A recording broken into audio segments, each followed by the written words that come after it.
Ce soir-là, pendant que je dressais la table pour un dîner qui n'aurait jamais lieu, j'ai compris qu'une mère peut tout donner et ne rien recevoir en retour. Mais laissez-moi commencer par le début. Je m'appelle Elziane Valdargent. J'ai 60 ans, et voici l'histoire que j'ai portée en silence bien trop longtemps. Il y a des moments dans la vie où l'on attend quelque chose de simple, un sourire, une présence, un regard qui dit « Tu comptes pour nous ». Ce Noël-là, je n'attendais rien d'extraordinaire. Juste mes 3 enfants autour d'une table. Juste une soirée ensemble, comme avant. Adrien a 36 ans. C'est mon aîné. Grand, sérieux, avec ce regard froid qu'il a hérité de son père, mais sans la tendresse qui l'accompagnait. Il travaille dans la finance, conduit une Mercedes classe E que j'ai mise à son nom il y a 3 ans, quand il m'a dit qu'il en avait besoin pour ses rendez-vous professionnels. « Maman, tu comprends, l'image compte dans mon métier. » J'ai signé sans hésiter. Floréon a 34 ans. Mon second fils, plus doux en apparence, mais toujours pressé, toujours ailleurs. Il dirige une agence de communication, porte des costumes ajustés et conduit une Audi A6, également à mon nom depuis 2 ans. Maman, c'est temporaire, le temps que ma société décolle. Temporaire, le mot préféré de ceux qui ne rendent jamais rien. Et puis il y a Oriane, 33 ans, ma seule fille. Celle que j'ai bercée en chantant des berceuses, celle pour qui j'ai cousu des robes à la main quand elle était petite. Elle conduit une BMW X3, toujours à mon nom bien sûr. Elle m'a dit il y a 1 an, « Maman, avec les enfants et la maison, on a besoin d'un SUV. Tu comprends ?» Oui, je comprenais toujours. Tous les 3 sont mariés. Adrien avec Clémence, une femme élégante mais distante, qui sourit peu et parle encore moins. Floréon avec Mathilde, pétillante en société, glaciale en famille. Oriane avec Édouard, un homme charmant devant les autres, invisible quand il s'agit de porter attention à sa belle-mère. Depuis la mort de mon mari, il y a 4 ans, j'ai appris à vivre seul. Maurice est parti brutalement, un soir de février. Une crise cardiaque. Nous avions 40 ans de mariage derrière nous. 40 années de tendresse, de projets communs, de rires partagés. Quand il est parti, il a emporté avec lui la moitié de mon souffle. Mais il m'a laissé quelque chose. Un patrimoine construit, pierre par pierre. 2 immeubles dans le 16e arrondissement. Un appartement à Nice. Des placements financiers qu'il avait gérés avec soin. Et surtout, une consigne claire, écrite dans son testament. « Prends soin de toi, Elziane. Ne te laisse jamais manquer de respect. » Pendant 4 ans, j'ai essayé d'être la mère parfaite. Celle qui appelle pour prendre des nouvelles. Celle qui envoie des paniers garnis. Celle qui garde les petits-enfants quand les nounous sont malades. Celle qui prête sa voiture quand la leur est au garage. Celle qui signe les chèques sans poser de questions. Mais les coups de fil sont devenus rares. Les visites, espacées. Les merci, inexistants. Ce mois de décembre 2024, j'ai senti quelque chose se briser doucement en moi. Pas une rupture violente. Plutôt une fissure silencieuse, comme un verre qui se fendille sans bruit. Le 15 décembre, j'ai créé un groupe WhatsApp, Noël en famille. J'ai écrit un message simple, presque timide. « Mes chéris, j'aimerais vous inviter tous les 3 pour un dîner de Noël, le 24 au soir. Rien de formel, juste nous, comme avant. J'ai tellement envie de vous voir tous ensemble. Dites-moi si vous êtes libre. Je vous aime. Maman. » Adrien a répondu 3 jours plus tard. « On verra, maman. » C'est compliqué avec le boulot. Floréon n'a même pas lu le message. Oriane a mis un emoji cœur, rien d'autre. Le 20 décembre, j'ai relancé. « Mes amours, confirmez-moi pour le 24. J'aimerais préparer vos plats préférés. » Silence. Le 23 décembre au matin, j'ai téléphoné à Adrien. Il a décroché en soupirant. « Maman, arrête d'insister. On te dira si on peut venir. » Puis il a raccroché. J'ai appelé Floréon. Messagerie vocale. J'ai envoyé un texto à Oriane. Lu. Pas de réponse. Et pourtant, ce soir-là, le 23 décembre, j'ai continué à préparer. J'ai sorti la nappe brodée que ma grand-mère m'avait offerte. J'ai poli l'argenterie. J'ai acheté un chapon fermier, des marrons glacés, une bûche pâtissière de chez le nôtre. J'ai disposé 4 bougies blanches au centre de la table. J'ai mis de la musique douce, du Satie, que Maurice aimait tant. Le 24 décembre, à 18h, tout était prêt. La table brillait sous la lumière tamisée. Le chapon dorait lentement au four. La maison sentait la cannelle et le pain. À 19h, j'ai envoyé un dernier message dans le groupe. « Tout est prêt, mes chéris. Je vous attends. » 19h30. Personne. 20h. Toujours personne. 20h30. J'ai vérifié mon téléphone. Rien.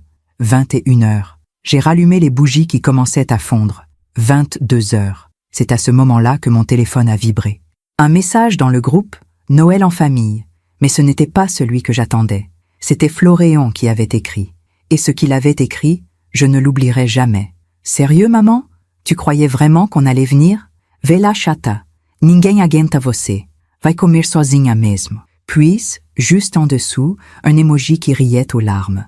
Adrien avait réagi avec un pouce levé. Oriane avait ajouté 3 émojis, un visage qui pleure de rire, un fantôme et une main qui fait signe de partir. Je suis restée immobile, le téléphone dans la main, pendant plusieurs minutes. Puis j'ai posé l'appareil sur la table, doucement, comme on pose un objet fragile.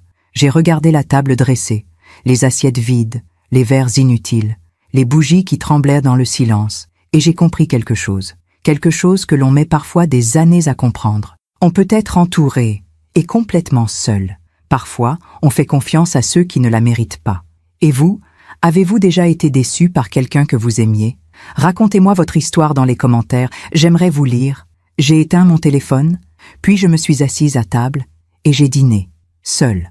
Mais ce que mes enfants ignoraient, c'est que cette nuit-là, pendant qu'ils dormaient tranquillement dans leur maison confortable, au volant de leur voiture luxueuse, bercés par l'assurance que maman serait toujours là, j'ai fait quelque chose qu'ils ne découvriraient que le lendemain matin. Et ce matin-là changerait tout. Pour comprendre ce qui s'est passé ce soir de Noël, il faut que je vous ramène en arrière, bien en arrière, là où tout a commencé. Là où j'étais encore une jeune femme pleine d'espoir, amoureuse d'un homme qui sentait le tabac blond et l'eau de Cologne. Je me souviens du jour où j'ai rencontré Maurice. C'était en 1982. J'avais 18 ans, lui, 23. Nous nous sommes croisés dans une librairie du quartier latin, un après-midi de mars où la pluie tambourinait contre les vitrines. Il cherchait un recueil de Prévert. Moi, j'essayais d'atteindre un livre sur l'étagère du haut. Il s'est approché, a décroché le livre pour moi et m'a souri. « Vous aimez Colette ?» « Passionnément », ai-je répondu. Il a acheté son Prévert, moi, ma Colette. Et nous sommes sortis ensemble, sous la pluie, sans parapluie, en parlant de littérature, comme si le monde autour de nous n'existait pas. 6 mois plus tard, nous étions mariés. Maurice travaillait dans l'import-export. Il avait commencé modestement, avec un petit bureau rue de Rivoli et un carnet d'adresses qu'il remplissait contact après contact. C'était un homme discret, rigoureux, patient. Il ne parlait jamais fort, il ne promettait jamais ce qu'il ne pouvait pas tenir. Et surtout, il m'aimait d'une manière que je n'avais jamais connue, avec Constance. Nous avons loué un petit appartement dans le 11e arrondissement. 2 pièces sous les toits, avec une fenêtre qui donnait sur les cheminées parisiennes. Je me souviens des dimanches matins où nous restions au lit à lire, les croissants encore tièdes posés sur le drap. Je me souviens de ses mains sur mon visage, de sa voix grave qui murmurait « Avec toi, Elziane, tout a du sens ». En 1988, Adrien est né. Maurice a pleuré en le tenant dans ses bras. Il répétait « C'est mon fils, comme s'il n'arrivait pas à y croire. Adrien était un bébé calme, observateur. Il ne pleurait presque jamais. Il regardait tout avec attention, comme s'il essayait déjà de comprendre le monde. Maurice passait des heures à lui parler, à lui expliquer des choses qu'un nourrisson ne pouvait pas comprendre. Tu vois, Adrien, un jour tu seras un homme, et un homme, ça protège ceux qu'il aime. 2 ans plus tard, en 1990, Floréon est arrivé. Lui, c'était le contraire de son frère. Bruyant, affectueux, toujours collé à moi. Il riait tout le temps. Il avait ce sourire immense qui illuminait toute la pièce. Quand il me regardait, j'avais l'impression d'être la plus belle femme du monde. Et puis, en 1991, notre petite Oriane est née. Ma fille, mon trésor. Elle avait les yeux de Maurice et mes boucles brunes. Elle était si petite, si fragile, que j'avais peur de la briser en la prenant dans mes bras. Je me souviens de ses premiers mots, de ses premiers pas, de la première fois qu'elle m'a dit « Maman, je t'aime ». Pendant ces années-là, nous vivions modestement, mais heureux. Maurice travaillait énormément. Parfois, il rentrait tard, épuisé, mais il prenait toujours le temps de s'asseoir avec les enfants, de leur demander comment s'était passée leur journée. Il ne manquait jamais un anniversaire, jamais une fête d'école, jamais un moment important. En 1995, Maurice a fait sa première grande acquisition, un immeuble dans le 16e arrondissement. Il était vétuste, presque inhabitable, Mais Maurice voyait ce que les autres ne voyaient pas. Il a investi toutes nos économies dans la rénovation. Pendant 2 ans, nous avons vécu avec peu, mais avec espoir. Et il avait raison. En 1997, l'immeuble était devenu une merveille. Les appartements se sont loués immédiatement. Les revenus ont commencé à entrer. Nous avons pu déménager dans un appartement plus grand, toujours dans le 11e, mais avec 3 chambres cette fois. Les enfants avaient chacun leur espace. Adrien avait 9 ans. Il était sérieux, studieux, toujours premier de sa classe. Floréon avait 7 ans. Il était créatif, rêveur, il dessinait partout, sur les murs, sur ses cahiers, sur ses mains. Oriane avait 6 ans. Elle me suivait partout, m'aidait à cuisiner, me posait 1000 questions. « Maman, pourquoi les nuages bougent ? Maman, pourquoi papa travaille tout le temps ? Maman, tu crois qu'un jour j'aurai des enfants comme toi ?» Je lui répondais toujours, patiemment, tendrement. En 2000, Maurice a acheté un 2e immeuble. Puis, en 2003, un appartement à Nice, en bord de mer. Il disait « C'est pour notre retraite, Elziane, pour qu'on puisse regarder la Méditerranée vieillir ensemble. » Nous y allions chaque été avec les enfants. Adrien apprenait à nager. Floréon construisait des châteaux de sable interminables. Oriane ramassait des coquillages qu'elle gardait précieusement dans une boîte en fer. Je nous revois encore, tous les 5, autour de la table de la terrasse, en train de manger des fruits de mer. Maurice versait du vin blanc dans mon verre. Les enfants riaient. Le soleil descendait lentement sur l'horizon. « On est une vraie famille », disait Maurice. Et c'était vrai. Adrien a passé son baccalauréat en 2006. Mention très bien. Maurice était tellement fier qu'il l'a emmené dîner dans un grand restaurant, juste tous les 2. « Tu es un homme maintenant, Adrien. Je suis fier de toi. » Adrien a intégré une école de commerce prestigieuse. Floréon, lui, est entré aux Beaux-Arts en 2008. Oriane a suivi des études de communication en 2009. Nous les avons soutenus financièrement, évidemment. Maurice ne comptait jamais quand il s'agissait de ses enfants. Loyer, frais de scolarité, argent de poche. Ils construisent leur avenir, Elziane. C'est notre rôle de les aider. En 2012, Adrien a rencontré Clémence, une jeune femme élégante, issue d'une famille bourgeoise du 7e arrondissement. Elle était polie, mais distante. Je me souviens du premier dîner où elle est venue à la maison. Elle a à peine touché son assiette. Elle regardait notre appartement avec un sourire pincé, comme si elle évaluait tout. Maurice m'a chuchoté à l'oreille « Elle ne nous aime pas. Laisse-lui le temps », ai-je répondu. Mais le temps n'a rien changé. Ils se sont mariés en 2014. Un mariage somptueux dans un château de la Loire. Maurice a payé une grande partie des frais. Adrien nous a remerciés poliment, mais sans chaleur. Clémence a souri pour les photos. En 2015, Floréon a épousé Mathilde. Elle était pétillante, charmante en société. Mais j'ai vite compris qu'elle jouait un rôle. Avec nous, elle était différente, moins souriante, toujours pressée. Maurice a également contribué aux frais du mariage. Oriane a rencontré Édouard en 2016.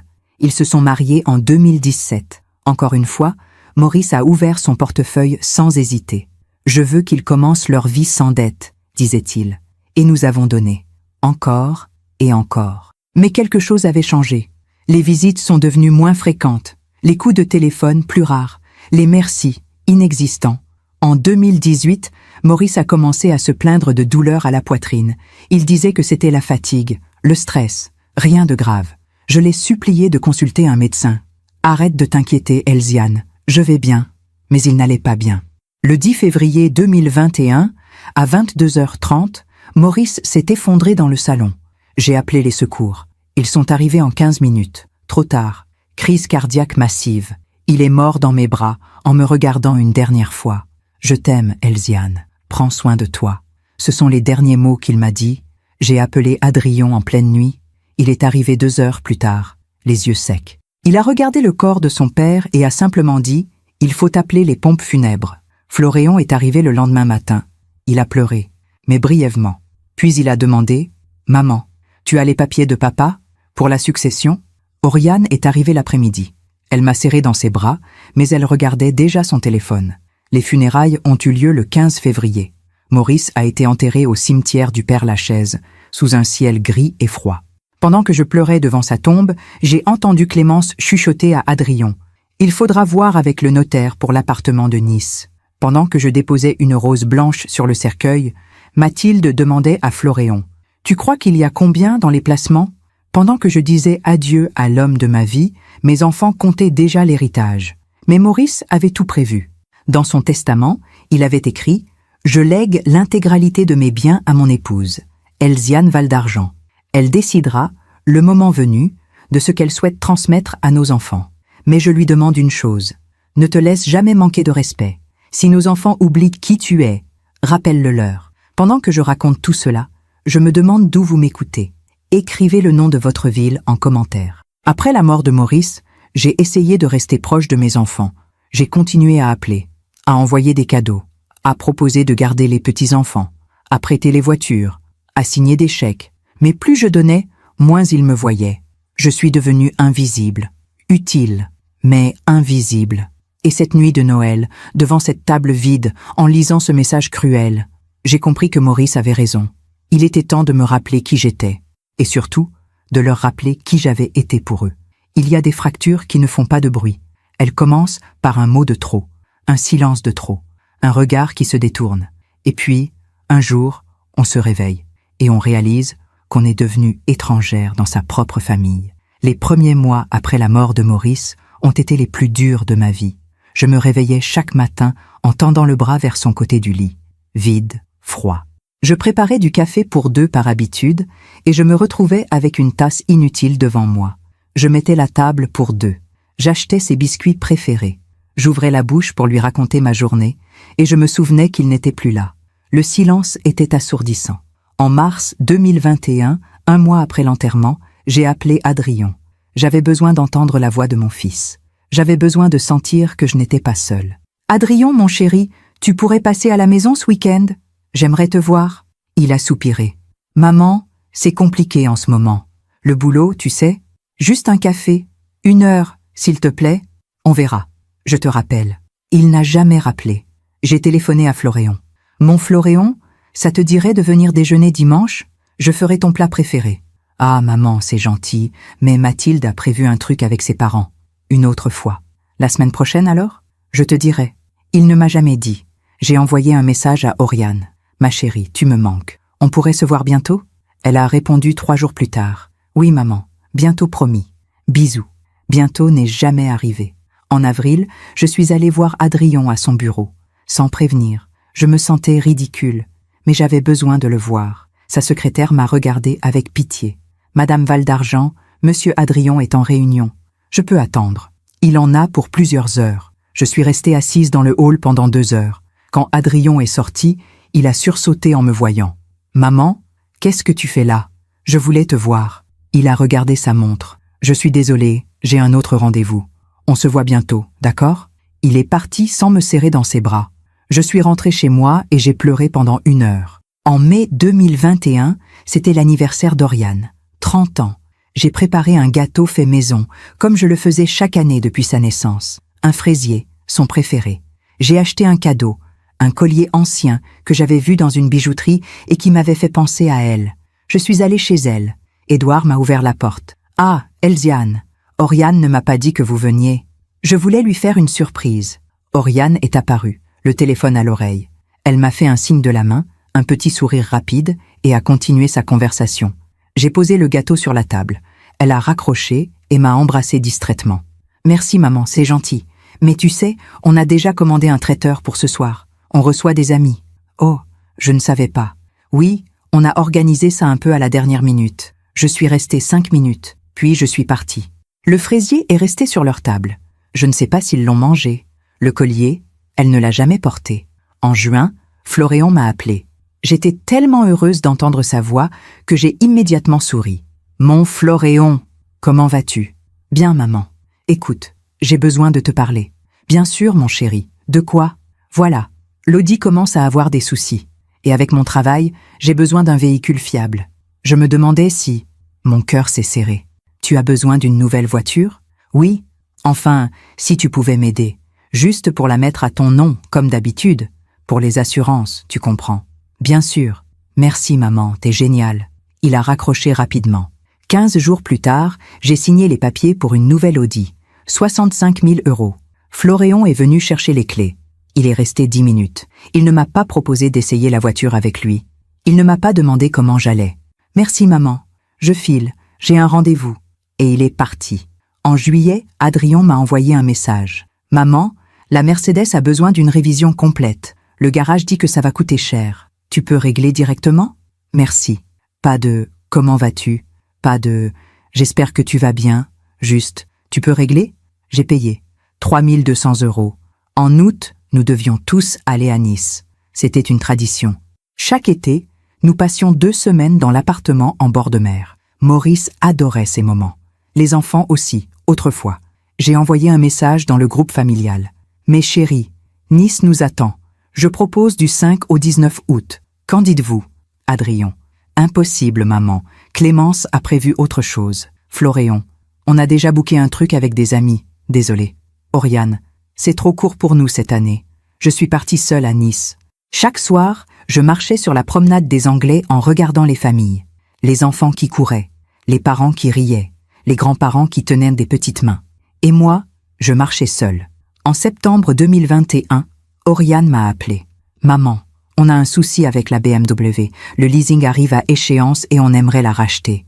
Mais on n'a pas les fonds tout de suite. Tu pourrais nous aider ?»« Combien ?»« 28 000 €. J'ai encaissé un placement. J'ai fait le virement. Oriane m'a envoyé un message. « Merci maman, t'es la meilleure. » Avec un emoji cœur. Mais pas un seul coup de fil dans les semaines qui ont suivi. En octobre, c'était mon anniversaire. 59 ans. J'ai attendu toute la journée. Adrien m'a envoyé un message à 23h45. « Bon anniversaire maman. » Floréon a oublié.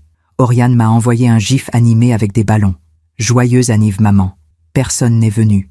Personne n'a appelé. J'ai soufflé une bougie seule, devant un gâteau acheté à la boulangerie. En novembre, j'ai essayé d'organiser un déjeuner pour l'anniversaire de la mort de Maurice. 1 an déjà.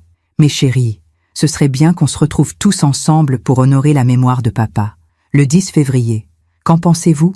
Silence. Puis, après 4 jours, Adrien a répondu. On verra. Floréon. Pas sûr d'être dispo. Oriane. Je te confirme. Personne n'a confirmé. Le 10 février 2022, je suis allée seule sur la tombe de Maurice. J'ai déposé des roses blanches, j'ai pleuré en silence, et je lui ai parlé. Maurice, ils m'ont oublié. Nos enfants m'ont oublié. Je ne sais plus quoi faire. Le vent soufflait doucement. Les feuilles mortes dansaient autour de moi, et j'ai entendu sa voix. Pas vraiment. Mais dans mon cœur, j'ai entendu ce qu'il m'aurait dit. Elziane, arrête de te faire du mal. Tu mérites mieux. Mais je n'étais pas encore prête. Pas encore. En mars 2022, Adrien m'a appelé. J'étais surprise. Il n'appelait presque jamais. Maman, on a une bonne nouvelle. Clémence est enceinte. Mon cœur a bondi. Oh mon chéri, c'est merveilleux. Quand? Novembre. Je suis tellement heureuse pour vous. Merci maman. Bon, je file. On te tient au courant. Il a raccroché. J'ai pleuré de joie. Un petit enfant. Un nouveau départ. Une nouvelle chance. En avril, j'ai commencé à tricoter une couverture pour le bébé. Chaque soir, j'avançais un peu plus. Du bleu pâle, doux, avec des petits moutons brodés. En mai, j'ai envoyé un message à Adrien. « Mon chéri, comment va Clémence? Et le bébé? Bien. J'ai hâte de le rencontrer. Vu. Pas de réponse. En juin, j'ai proposé de les aider pour la chambre du bébé. Si vous avez besoin, je peux venir vous donner un coup de main. Ou participer financièrement. » Adrien a répondu « C'est bon, maman. On gère. » En novembre 2022, le bébé est né. Un petit garçon. Ils l'ont appelé Théo. J'ai appris la nouvelle par un message dans le groupe familial. Une photo. Théo est arrivé. Tout va bien. J'ai pleuré en regardant cette petite bouille rose. J'ai demandé « Quand puis-je venir le voir ?» On te dira. On a besoin de repos. J'ai attendu 2 semaines avant qu'ils acceptent. Quand je suis arrivée chez eux, Clémence tenait Théo dans ses bras. Elle me l'a tendu brièvement. Attention, ne le réveillez pas. Je l'ai tenu pendant 5 minutes. 5 minutes pendant lesquelles j'ai senti mon cœur se remplir de lumière. Puis Clémence me l'a repris. Il faut qu'il dorme. Je suis restée 1 demi-heure. Adrien était sur son ordinateur. Clémence répondait à des messages. Personne ne m'a proposé de café. En décembre 2022, j'ai essayé d'organiser un Noël en famille. Mes chéris, cette année sera spéciale. Avec Théo, ce serait merveilleux de nous retrouver tous. Adrien. On passe Noël chez les parents de Clémence. Floréon. On part au ski avec des amis. Oriane. On reste chez nous cette année. J'ai passé Noël seule. Je me demande encore si j'ai fait le bon choix en continuant à espérer. Et vous? Qu'auriez-vous fait à ma place? En janvier 2023, Floréon m'a envoyé un message. « Maman, on a un projet d'agrandissement pour l'agence. On aurait besoin d'un coup de pouce. 40 000 €. Tu peux nous prêter ?» J'ai hésité pour la première fois. « Floréon, c'est une grosse somme. »« Je sais, maman, mais c'est pour mon avenir. Tu ne veux pas m'aider ?» Cette phrase, « Tu ne veux pas m'aider ?» Comme si je n'avais jamais rien fait. J'ai fait le virement. Il m'a envoyé un emoji pouce levé. En mars, Oriane m'a appelé. « Maman, Édouard et moi, on pense déménager. On a trouvé une maison magnifique, mais il nous manque un peu pour l'apport. 50 000 €. Oriane, s'il te plaît, maman, c'est important pour nous. » J'ai encore dit oui, parce que c'est ce que font les mères, n'est-ce pas? Elles disent oui, encore et encore, jusqu'à ce qu'il ne reste plus rien. En juin 2023, j'ai eu un malaise. Rien de grave, m'a dit le médecin. Juste de la fatigue, du stress, de la solitude, probablement. J'ai envoyé un message dans le groupe familial. « Mes chéris, j'ai fait un petit malaise hier. Rien de grave, mais j'aimerais vous voir. Adrien. Tu vas bien maintenant? Oui, mais... Alors c'est bon. Prends soin de toi. » Floréon a mis un emoji cœur. Oriane n'a pas répondu. Personne n'est venu. C'est à ce moment-là que quelque chose s'est fissuré définitivement en moi. Pas une rupture brutale, pas de la colère, juste une fatigue immense. Une fatigue de donner, de supplier, d'attendre. En septembre 2023, j'ai arrêté d'appeler en premier. J'ai arrêté d'envoyer des messages. J'ai arrêté de proposer. Et devinez quoi? Ils n'ont rien remarqué. Les semaines ont passé. Puis les mois. Silence. En décembre 2023, j'ai fait une dernière tentative. Un dernier Noël. « Mes chéris, j'aimerais qu'on se retrouve cette année. » « S'il vous plaît ?» Même réponse, mêmes excuses. J'ai passé Noël seul, encore. Et c'est là que j'ai compris. Il ne changerait jamais. Tant que je serai là, disponible, prête à donner, à pardonner, à oublier, il continuerait. Alors cette année, en décembre 2024, quand j'ai envoyé cette invitation pour un dernier dîner, je savais déjà. Je savais qu'il ne viendrait pas, mais j'avais besoin de cette confirmation. J'avais besoin de lire noir sur blanc ce qu'il pensait vraiment de moi. Vela chata, ningem agenta você, vai come sozinha mesmo. Et je l'ai lu. Et cette nuit-là, j'ai pris ma décision. Il y a une différence entre être seul et se sentir abandonné. La solitude, on peut l'apprivoiser. L'abandon, lui, nous dévore de l'intérieur. Le 15 décembre 2024, quand j'ai créé ce groupe WhatsApp Noël en famille, je savais déjà ce que je faisais. Ce n'était pas de l'espoir. C'était un test, un dernier test. Je me suis assise à ma table, dans cet appartement devenu trop grand, trop silencieux, et j'ai tapé ce message avec des mains qui tremblaient légèrement. « Mes chéris, j'aimerais vous inviter tous les trois pour un dîner de Noël, le 24 au soir. Rien de formel, juste nous, comme avant. J'ai tellement envie de vous voir tous ensemble. Dites-moi si vous êtes libre. Je vous aime, maman. » J'ai relu le message 3 fois avant de l'envoyer. Comme avant. Ces 2 mots me faisaient mal, parce que je savais qu'il n'y aurait plus jamais d'avant. L'avant était mort avec Maurice. L'avant était enterré au Père-Lachaise, sous une dalle de marbre gris. J'ai appuyé sur envoyer. Puis j'ai posé le téléphone et j'ai attendu. 1 heure, 2 heures, rien. Le soir, toujours rien. Le lendemain matin, 16 décembre, j'ai vérifié le groupe. Les 3 petites coches bleues indiquaient qu'ils avaient tous lu le message, mais personne n'avait répondu. C'est étrange, cette sensation. Savoir qu'on a été vu, mais ignoré. C'est pire que le silence. C'est du mépris conscient. Le 17 décembre, j'ai reçu un message de Floréon, mais pas dans le groupe. En privé. « Maman, tu peux me prêter 2 000 €? J'ai un imprévu. Je te rembourse le mois prochain. » Pas de bonjour, pas de comment vas-tu. Juste, tu peux me prêter? J'ai regardé ce message pendant longtemps. Puis j'ai répondu, « Floréon, as-tu vu mon message dans le groupe? Pour Noël? Oui, oui. Écoute, pour les 2 000 €, c'est urgent. Tu peux faire le virement aujourd'hui. » J'ai fermé les yeux. D'accord, j'ai fait le virement. Il a répondu « Merci », puis plus rien. Le 18 décembre, c'était mardi. J'ai décidé d'appeler Adrien directement. Peut-être qu'il n'avait pas vu le message. Peut-être qu'il était trop occupé pour répondre dans le groupe. Il a décroché à la 4e sonnerie. « Oui, maman? »« Adrien, mon chéri, je t'ai envoyé un message il y a 3 jours. Pour Noël. »« Ah, oui? Écoute, maman, c'est compliqué cette année. »« Compliqué comment ?» Il a soupiré. Ce soupir que je connaissais trop bien. Le soupir de celui qui est dérangé. On a plein de choses de prévues. Clémence veut passer Noël tranquille à la maison, avec Théo, tu comprends? Mais c'est juste un dîner, quelques heures. Maman, arrête d'insister. Je t'ai dit que c'était compliqué. Adrien, je ne te demande pas grand-chose. Juste qu'on soit ensemble pour Noël. Comme une famille. On est une famille, maman. Mais on a aussi nos vies. Vos vies, sans moi? Silence. Puis il a dit, d'une voix froide, « Maman, je dois y aller. J'ai une réunion. On en reparle. » Il a raccroché. Je suis restée là, le téléphone contre l'oreille, à écouter la tonalité. On en reparle. Encore un mensonge poli. Le 19 décembre, j'ai envoyé un message à Oriane. « Ma chérie, tu ne m'as pas répondu pour Noël. J'aimerais vraiment te voir, s'il te plaît. » Elle a répondu 6 heures plus tard. « Maman, on verra. C'est pas sûr qu'on soit dispo. On verra. » Ces 2 mots qui ne veulent rien dire. Ces 2 mots qui signifient non, sans avoir le courage de le dire franchement. J'ai répondu « Oriane, c'est important pour moi. Fais un effort, s'il te plaît. » Lu. Pas de réponse. Le 20 décembre, j'ai fait quelque chose que je n'avais jamais fait. Je suis allée chez Adrien, sans prévenir. J'ai pris le métro jusqu'au 16e arrondissement. J'ai marché jusqu'à son immeuble haussmannien, avec sa façade crème et ses balcons en fer forgé. L'immeuble que Maurice avait acheté en 2000. Celui dont les loyers payaient une partie de leur train de vie. J'ai sonné à l'interphone. Oui, c'était la voix de Clémence. Clémence, c'est Elziane. Je peux monter? Silence. Puis, attendez. 3 minutes plus tard, Adrien est descendu. Il portait un pull en cachemire et avait l'air agacé. « Maman, qu'est-ce que tu fais là? Je voulais te voir, te parler.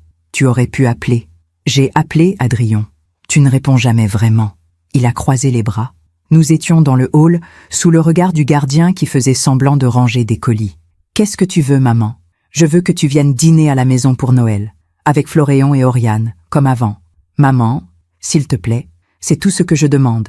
Un seul dîner. » Il a secoué la tête. « Écoute, je ne sais pas pourquoi tu t'obstines. On t'a dit que c'était compliqué. Clémence ne veut pas bouger avec Théo. Et puis franchement, tu nous mets la pression pour rien. » « Pour rien? Passer Noël avec ma famille, c'est pour rien? Maman, tu dramatises. On se verra un autre jour. Quand?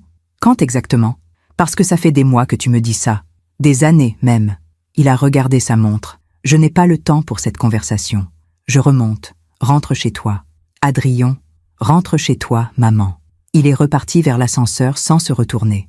Je suis restée là, dans ce hall luxueux, devant ce gardien qui détournait poliment le regard. Puis, je suis sortie, et j'ai pleuré dans la rue.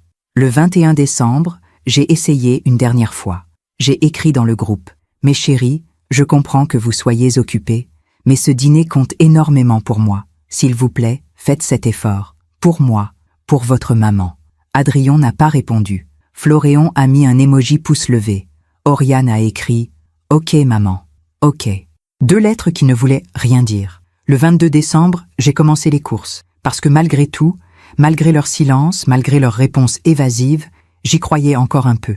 Ou peut-être que je voulais y croire. J'ai acheté un chapon fermier chez le boucher de la rue de Passy, Monsieur Garnier, qui me connaissait depuis 20 ans. Un beau Noël en famille, Madame Valdargent? Oui, mes 3 enfants viennent. Ah, c'est merveilleux. Vous devez être heureuse. Oui. Mensonge. Je n'étais pas heureuse. J'étais terrifiée à l'idée qu'ils ne viennent pas. J'ai acheté des marrons glacés à la pâtisserie Hugo & Victor, des truffes au chocolat, une bûche de Noël, vanille et fruits rouges, la préférée d'Oriane quand elle était petite. J'ai acheté du champagne Ruinart, celui qu'Adrien aimait. J'ai acheté du vin rouge, un pomme-roll, celui que Florian commandait toujours au restaurant. J'ai acheté des fleurs fraîches, des roses blanches, des branches d'eucalyptus. Je portais tout ça dans mes sacs, dans le métro, seule, pendant que d'autres familles faisaient leurs courses ensemble en riant. Le 23 décembre au matin, j'ai commencé à préparer la maison. J'ai sorti la nappe brodée que ma grand-mère m'avait donnée pour mon mariage, celle avec des fils d'or et des motifs de feuilles de chêne. Elle sentait encore la lavande du placard. J'ai disposé les assiettes en porcelaine de Limoges, celles qu'on utilisait pour les grandes occasions, celles que Maurice avait achetées quand Adrien était né, en disant « un service qui traverse les générations ». J'ai poli l'argenterie, chaque fourchette, chaque couteau, chaque cuillère. Je les frottais doucement, en pensant à toutes les fois où Maurice et moi avions dîné avec ça, à tous les Noëls passés, à tous les rires. J'ai mis 4 bougies blanches au centre de la table. 4, pas 3, parce qu'il y avait toujours une place pour Maurice dans mon cœur. J'ai disposé les verres à vin, les verres à eau, les flûtes à champagne. J'ai sorti les serviettes en lin ivoire. Je les ai pliées en forme de cygne, comme ma mère me l'avait appris quand j'étais enfant. J'ai décoré la table avec les branches d'eucalyptus et les roses blanches. C'était magnifique. Puis j'ai commencé à cuisiner. Le chapon, je l'ai préparé avec soin, farci au marron et aux herbes. Je l'ai assaisonné exactement comme Maurice aimait. Thym, romarin, une touche de cognac. J'ai épluché des pommes de terre, coupé des carottes, préparé une sauce au porto. J'ai mis de la musique, du Erik Satie, Gymnopédie numéro 1. Cette mélodie lente, mélancolique, que Maurice mettait toujours quand il lisait près de la cheminée. Je cuisinais en pleurant, parce que je savais, mais je continuais, parce qu'il fallait que j'aille jusqu'au bout. Il fallait que je sache définitivement qui étaient mes enfants. Le 23 décembre à 19h, j'ai téléphoné une dernière fois à Adrien. Adrien, c'est maman. Demain, c'est Noël. Tout est prêt. S'il te plaît, viens. Il a soupiré. Maman, arrête avec ça. On te dira si on peut venir. Tu me dis ça depuis 10 jours. Confirme-moi. Maintenant. Maman, je n'ai pas que ça à faire. On verra demain. Adrien, s'il te plaît. Il a raccroché. J'ai appelé Floréon. Messagerie. J'ai envoyé un message à Oriane. Ma chérie, confirme-moi pour demain. S'il te plaît. Lu. Pas de réponse. Cette nuit-là, je n'ai pas dormi. Je suis restée assise dans le salon à regarder la table dressée, les bougies éteintes, les assiettes qui attendaient, et je me suis demandé comment j'en étais arrivée là. Comment la femme qui avait tout donné se retrouvait à supplier pour un simple dîner. Le 24 décembre au matin, je me suis réveillée avec une boule dans la gorge. J'ai pris une douche. Je me suis habillée avec soin. Une robe bleu nuit, des perles que Maurice m'avait offertes pour nos 20 ans de mariage, un peu de parfum, Chalimard, celui qu'il aimait. J'ai vérifié la table une dernière fois. Tout était parfait. J'ai allumé le four pour le chapon. Il fallait qu'il cuise lentement, pendant plusieurs heures. À midi, j'ai envoyé un message dans le groupe. « Mes chéris, tout est prêt pour ce soir. Je vous attends vers 19h. On va passer une belle soirée ensemble. Je vous aime. Adrien, lu. Floréon, lu. Oriane, lu. » Personne n'a répondu. À 15h, j'ai envoyé un autre message. « Mes amours, n'oubliez pas, ce soir, 19h. Lu. Silence. À 17h, j'ai commencé à m'inquiéter vraiment. J'ai téléphoné à Oriane. Elle a décroché à la 5e sonnerie. « Oui, maman. Ma chérie, tu viens ce soir ? Maman, j'ai plein de trucs à faire. Oriane, tu m'as dit « Ok ». J'ai dit « Ok ». Je n'ai pas dit que je venais. Mon cœur s'est arrêté. Comment ça ? Écoute, on verra.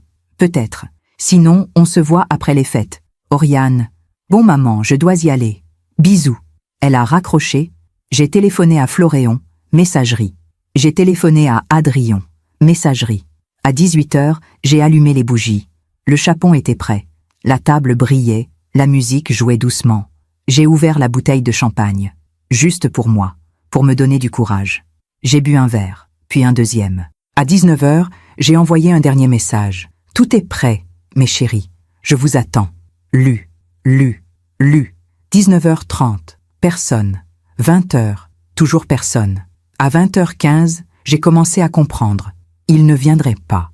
Il n'avait jamais eu l'intention de venir. 20h30. J'ai rallumé les bougies qui fondaient. 21h. J'ai bu un 3e verre de champagne. 21h30. J'ai vérifié mon téléphone. Rien. Et puis, à 22h exactement, mon téléphone a vibré. Un message dans le groupe « Noël en famille ». C'était Floréon. Et ce qu'il avait écrit a détruit ce qui restait de mon cœur. Il y a des mots qui ne s'effacent jamais.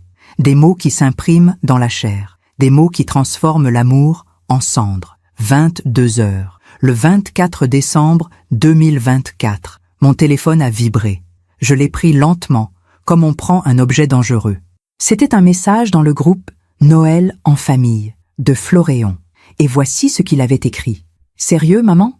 Tu croyais vraiment qu'on allait venir ? Velha chata, ningem aganta vosse, vekome sosigna memo. » J'ai lu ces mots 3 fois, 4 fois, 5 fois, comme si, en les relisant, ils allaient changer de sens. Vela chata, vieille emmerdante, ningem aguanta vosse, personne ne te supporte, vekome sosigna mesme, va manger toute seule.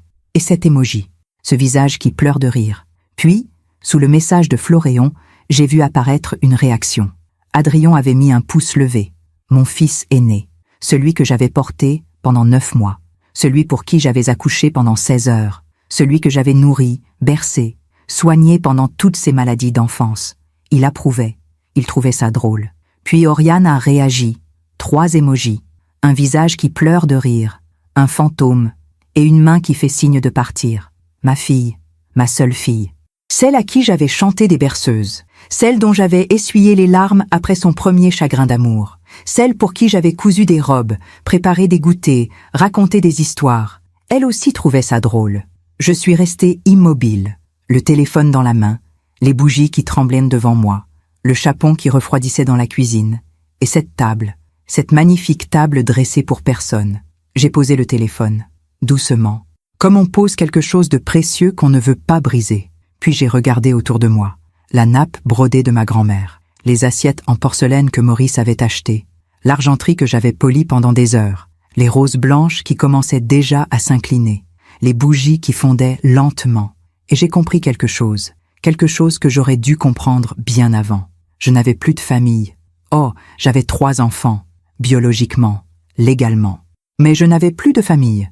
Une famille, c'est des gens qui se soucient de vous, qui vous appellent, qui viennent quand vous avez besoin, qui se souviennent de votre anniversaire, qui ne vous humilient pas dans un groupe WhatsApp le soir de Noël. J'ai éteint mon téléphone, puis je me suis levée. J'ai marché jusqu'à la cuisine. Le chapon était là, doré, parfait, inutile. J'en ai découpé une tranche. Je suis retournée dans la salle à manger. Je me suis assise, seule, à cette table pour 4, et j'ai mangé, lentement, en silence. Chaque bouchée avait le goût de la solitude, mais aussi, étrangement, le goût de quelque chose d'autre, de la clarté. Pendant 60 ans, j'avais été la fille de mes parents, puis la femme de Maurice, puis la mère de mes enfants. J'avais toujours défini mon existence par rapport aux autres. Et là, assise à cette table vide, je me suis demandé, qui suis-je, moi, Elziane Valdargent? Qui suis-je sans eux? J'ai fini mon assiette. Puis j'ai bu un verre de vin, le Pomerol que j'avais acheté pour Floréon. Il était excellent. Dehors, j'entendais les bruits de la ville, des rires qui montaient des appartements voisins, des familles qui fêtaient Noël, des enfants qui criaient de joie, des verres qui tintaient. La vie continuait, partout, sauf ici. À 23 heures, je me suis levée. J'ai débarrassé la table. J'ai rangé les assiettes inutilisées.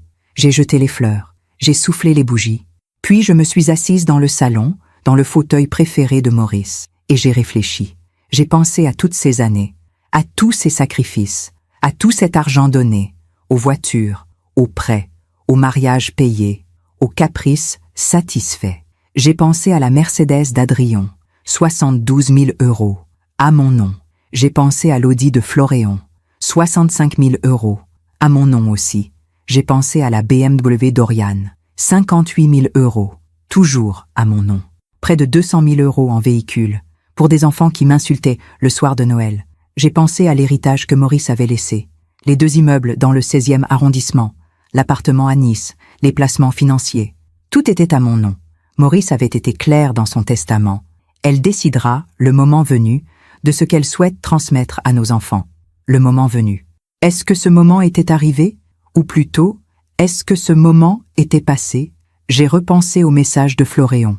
Vela chata, ninguém aganta você, ve come sozinha mesmo, au pouce levé d'Adrien, aux émojis moqueurs d'Oriane. Et j'ai senti quelque chose se durcir en moi. Pas de la colère. Non, la colère c'est bruyant, c'est impulsif, c'est destructeur. Ce que je ressentais était différent. C'était du calme, un calme glacial, une lucidité parfaite. Pendant des années, j'avais été aveugle. Je m'étais accrochée à l'illusion d'une famille unie. Je m'étais raccrochée aux souvenirs de leur enfance, à ces moments où ils me disaient « Je t'aime, maman », à ces moments où ils avaient encore besoin de moi. Mais ces moments étaient morts, enterrés, aussi morts que Maurice. Mes enfants n'étaient plus mes enfants. Ils étaient devenus des étrangers cruels qui portaient mon nom de famille. Et moi, j'étais devenu quoi pour eux? Un distributeur automatique, un portefeuille ambulant, une vieille femme naïve qu'on humilie en groupe WhatsApp. À minuit, les cloches de l'église Saint-Pierre de Chaillot ont sonné. Noël. Joyeux Noël. Je me suis levée. J'ai marché jusqu'au secrétaire en bois de rose que Maurice avait acheté aux puces de Saint-Ouen il y a 30 ans. J'ai ouvert le tiroir, j'ai sorti le carnet d'adresse et j'ai cherché un numéro. Maître Jean-Baptiste Ferrand, l'avocat de la famille, celui qui avait rédigé le testament de Maurice, celui qui gérait nos affaires patrimoniales depuis 20 ans. J'ai regardé le numéro. Il était minuit 15, trop tard pour appeler, ou peut-être exactement le bon moment, parce que certaines décisions ne peuvent se prendre qu'au milieu de la nuit, quand le monde dort, quand il n'y a plus de bruit, plus de distractions, plus d'excuses, juste la vérité nue. J'ai composé le numéro. Ça a sonné 1 fois, 2 fois, 3 fois, puis une voix endormie a répondu. « Allô, Maître Ferrand, c'est Elziane Valdargent. » Silence. Puis, « Madame Valdargent, il était minuit passé. Quelque chose ne va pas ? » « Tout va très bien, maître. Je suis désolé de vous déranger à cette heure, mais j'ai besoin de vous parler. Maintenant. »« Maintenant ? Oui, c'est urgent. » J'entendais du bruit à l'autre bout. Il se redressait dans son lit, probablement. « Très bien. Je vous écoute. Je veux modifier mon testament. »« Maintenant ? Le soir de Noël ? » ?»« Surtout le soir de Noël. » Il y a eu un silence. Puis, « Que voulez-vous faire exactement ? » ?»« Je veux déshériter mes 3 enfants, entièrement. » Nouveau silence, plus long cette fois. « Madame Valdargent, c'est une décision très grave. Êtes-vous sûre ? Plus sûre que je ne l'ai jamais été. Puis-je vous demander ce qui motive cette décision ? » J'ai regardé la table vide, les bougies éteintes, mon téléphone posé là, avec ce message qui brillait encore derrière l'écran noir. Ils m'ont manqué de respect 1 fois de trop, maître. Je vois. Écoutez, Madame Valdargent, je comprends que vous soyez blessée, mais ce genre de décision ne devrait pas être prise sous le coup de l'émotion. Dormez dessus. Nous en reparlerons après les fêtes. Non. Ma voix était calme, ferme. Je ne dors plus sur rien, maître. J'ai dormi sur trop de choses. J'ai fermé les yeux sur trop d'humiliations. J'ai pardonné trop d'insultes. J'ai accepté trop de silence. Maintenant, j'agis. Madame, pouvez-vous rédiger ce document ou dois-je trouver un autre avocat ? Silence. Puis, je peux le faire, mais légalement, je ne peux pas le rédiger cette nuit. Il faut que nous nous voyions, que nous rédigions le document en bonne et due forme. Demain matin alors, 1re heure. C'est Noël, Madame Valdargent. Mon cabinet est fermé. Chez vous alors, ou chez moi, peu importe. Mais demain matin, il a soupiré. Très bien, je passerai chez vous à 10 heures. Parfait. Mais Madame Valdargent, je dois vous prévenir. En France, on ne peut pas déshériter complètement ses enfants. Ils ont droit à une réserve héréditaire. Je sais, la réserve légale. Mais je peux réduire leur part au strict minimum, n'est-ce pas ? Oui, vous pouvez disposer librement de la quotité disponible. Dans votre cas, avec 3 enfants, ils recevront chacun 1/4 en réserve, et vous pourrez disposer du dernier quart comme bon vous semble. Alors faites-le. Réduisez leur part au minimum légal, et la quotité disponible, je la lègue. Je me suis arrêté. À qui ? Je n'avais pas d'autres enfants, pas de frères ni sœurs. Mes parents étaient morts depuis longtemps. Je la lègue à des œuvres caritatives, des associations qui aident les personnes âgées abandonnées, celles qui sont seules, celles dont les enfants ne viennent plus. Très bien, je noterai tout ça. Merci, maître. Madame Valdargent, puis-je vous donner un conseil ? Je vous écoute. Réfléchissez encore. Les mots peuvent blesser, mais ils passent. Les actes juridiques, eux, sont définitifs. Justement, il est temps que mes actes soient aussi définitifs que leur mépris. J'ai raccroché. Puis, je me suis rassise. Mais je n'avais pas fini. Il y avait autre chose. Les voitures. Les 3 voitures immatriculées à mon nom. La Mercedes d'Adrion, l'Audi de Floréon, la BMW d'Oriane. Je me suis levée. J'ai cherché un autre numéro dans le carnet. Maître Sophie Blanchard, une avocate spécialisée en droit automobile que Maurice avait consultée il y a quelques années pour un litige d'assurance. J'ai composé le numéro. Messagerie. J'ai laissé un message. Maître Blanchard, c'est Elziane Valdargent. Je vous contacte pour une affaire urgente concernant 3 véhicules immatriculés à mon nom, mais utilisés par des tiers. J'aimerais les faire immobiliser immédiatement. Rappelez-moi dès que possible, s'il vous plaît. Même la nuit de Noël. J'ai raccroché. Puis j'ai attendu. 30 minutes plus tard, mon téléphone a sonné. Madame Valdargent, Sophie Blanchard, j'ai eu votre message. Que se passe-t-il ? Maître, j'ai 3 véhicules à mon nom. Ils sont conduits par mes enfants sans mon autorisation formelle. Je veux les faire bloquer, immédiatement. Les bloquer comment ? Est-ce que je peux faire opposition auprès des assurances ? Signaler les véhicules comme prêtés sans autorisation ? Faire annuler les cartes grises ? N'importe quoi qui les empêche de rouler. Techniquement, puisque vous êtes la propriétaire légale, vous pouvez retirer votre autorisation d'usage. Cela rendra leur conduite illégale. Vous pouvez également contacter les assurances pour suspendre les contrats.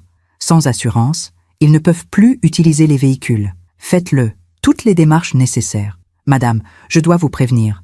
Cela va créer un conflit familial majeur. Le conflit existe déjà, maître, mais il était à sens unique. Maintenant, il sera équitable. Très bien. Je m'en occupe dès demain matin. Enfin, ce matin. Il est déjà 1h du matin. Merci, maître. Puis-je vous demander ce qui s'est passé? J'ai regardé mon téléphone éteint. Ils m'ont souhaité joyeux Noël à leur manière. Je vois. Non, maître, vous ne voyez pas. Mais ce n'est pas grave. Faites juste votre travail. Comptez sur moi. J'ai raccroché. Il était 1h30 du matin, le 25 décembre, jour de Noël. Je me suis levé, j'ai marché jusqu'à ma chambre, je me suis déshabillé, j'ai enfilé ma chemise de nuit, je me suis glissé dans mon lit. Et pour la première fois depuis des mois, j'ai dormi, profondément, sans cauchemar, sans angoisse, parce que j'avais pris une décision que Maurice aurait approuvée. Ne te laisse jamais manquer de respect, Elziane. C'est ce qu'il m'avait dit, c'est ce qu'il avait écrit dans son testament. Et cette nuit-là, enfin, je l'avais écouté. Il y a un silence particulier qui précède les tempêtes, un silence lourd, épais, où l'air semble figé. Ce matin du 25 décembre, je me suis réveillé dans ce silence-là.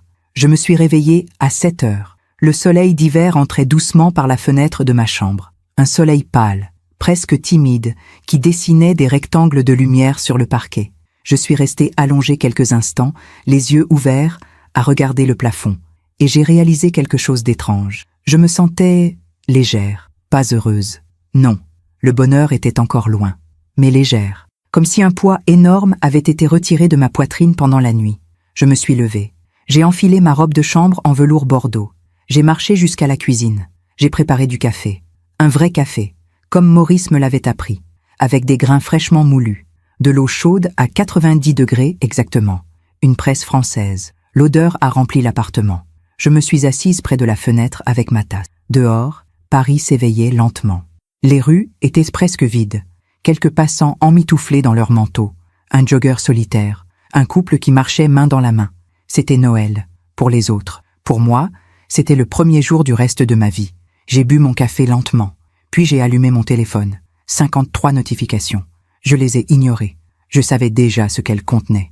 À 9h45, on a sonné à la porte. Maître Jean-Baptiste Ferrand était en avance. J'ai ouvert. Il se tenait là, dans le couloir, avec son attaché-case en cuir marron et son manteau anthracite. Il avait 65 ans, des cheveux gris impeccablement coiffés et ce regard professionnel mais bienveillant qu'ont les bons avocats.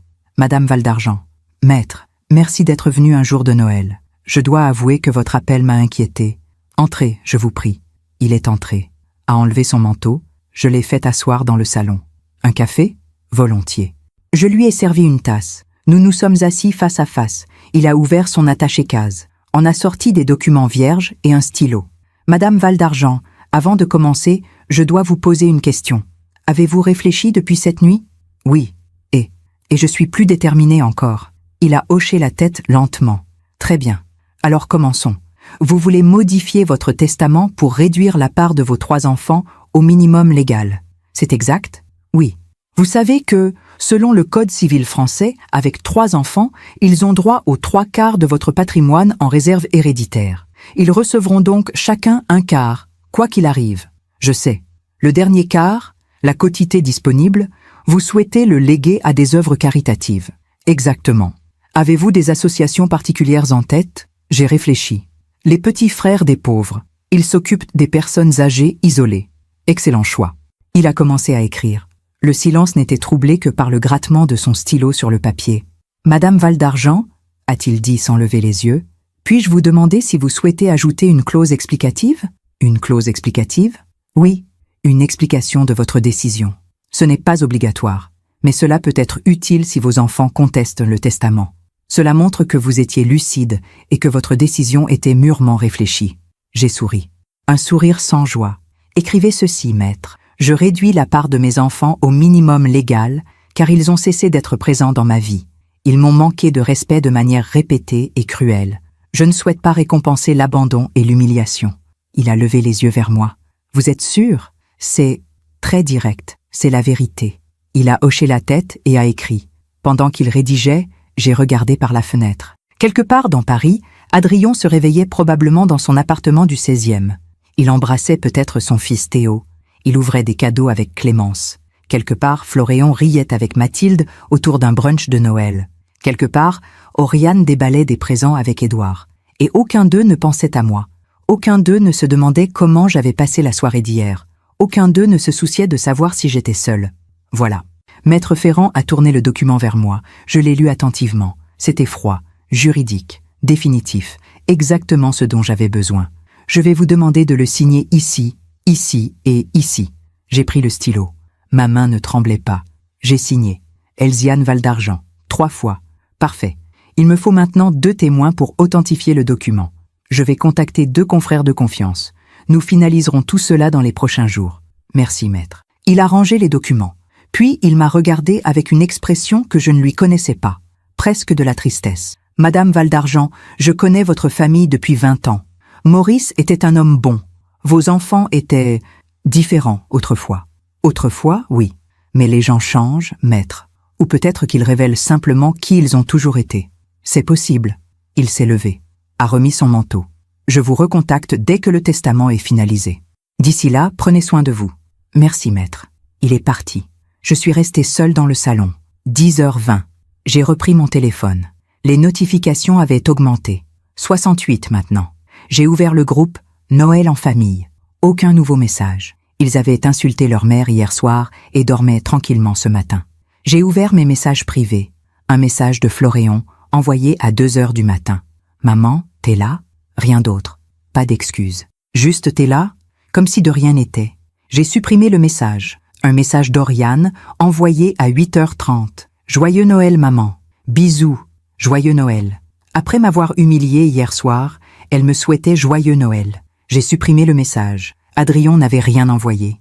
Évidemment. À 11h, mon téléphone a sonné. Maître Sophie Blanchard. Madame Valdargent? Oui, maître. J'ai lancé les procédures ce matin. J'ai contacté les 3 compagnies d'assurance. Les contrats seront suspendus à partir de demain, 26 décembre, à midi. Parfait. J'ai également envoyé des courriers recommandés à vos 3 enfants, les informant que vous retirez votre autorisation d'usage des véhicules. Ils les recevront demain ou après-demain. Excellent. Madame, je dois vous prévenir. Dès demain midi, s'ils conduisent ces véhicules, ils seront en infraction. Ils risquent une amende, voire une immobilisation du véhicule par les forces de l'ordre. Je comprends. Ils vont être surpris et probablement très en colère. Qu'ils le soient. Très bien. Je vous tiendrai informé. Elle a raccroché. J'ai posé le téléphone. Demain midi. Dans 25 heures environ, mes 3 enfants découvriraient ce que j'avais fait. Leur précieuse voiture, inutilisable, leur précieux héritage, réduit au strict minimum, leur précieuse mère, disparue de leur vie. À midi, j'ai mangé les restes du chapon, seule à ma table de cuisine. C'était délicieux. À 14h, on a sonné à nouveau. J'ai regardé par l'œilleton. Oriane. Mon cœur a fait un bond. Que faisait-elle là? J'ai hésité. Puis j'ai ouvert. Elle se tenait là, dans le couloir, avec son manteau beige et son sac Longchamp. Elle souriait. « Maman, Oriane, je passais dans le quartier, je me suis dit que j'allais te voir. » Elle mentait. Elle n'habitait pas près d'ici. Et on ne passe pas dans le quartier le jour de Noël. « Entre. » Elle est entrée. A embrassé l'air près de mes joues. A enlevé son manteau. « Ça sent bon ici. Tu as cuisiné hier? » « Oui. Dommage qu'on n'ait pas pu venir. C'était vraiment compliqué avec Édouard. » Elle disait ça avec légèreté, comme si compliqué était une excuse acceptable, comme si leur message d'hier soir n'avait jamais existé. « Oriane? Oui? Pourquoi es-tu vraiment là? » Elle a souri, un sourire un peu forcé. « Comment ça? Je te l'ai dit, je passais dans le coin. Un jour de Noël. »« Oui. Oriane, arrête. Qu'est-ce que tu veux? » Son sourire a vacillé. « Maman, pourquoi tu es comme ça? Je viens te voir et tu m'agresses? Je ne t'agresse pas. Je te demande simplement la vérité. » Elle a soupiré, s'est assise sur le canapé. « Bon, d'accord. Voilà. Édouard et moi, on a un projet. Une maison de vacances en Normandie. C'est une opportunité incroyable. Mais il nous manque un peu pour boucler le financement. Voilà, la vérité. » Elle n'était pas venue pour me voir. Elle était venue pour de l'argent. Le jour de Noël. après m'avoir humilié la veille. Combien? Ai-je demandé calmement. 60 000 euros. 60 000 euros. Comme si c'était une somme négligeable. Oriane, tu m'as demandé 50 000 euros en mars de l'année dernière, pour votre déménagement. Oui, et on t'en est très reconnaissant. Mais là, c'est différent. C'est un investissement. Un investissement. Oui. Je me suis assise en face d'elle. Oriane, as-tu relu le groupe WhatsApp hier soir? Elle a pâli légèrement. Quel groupe? Tu sais très bien de quoi je parle. Maman, qu'avez-vous écrit exactement? Toi, Floréon et Adrien? Elle a détourné le regard. C'était juste une blague, maman. Une blague. Oui, on ne pensait pas à mal. Vela chata, ningem aganta voce, vai come sozinha memo. J'ai prononcé chaque mot lentement. C'était une blague? Maman, arrête!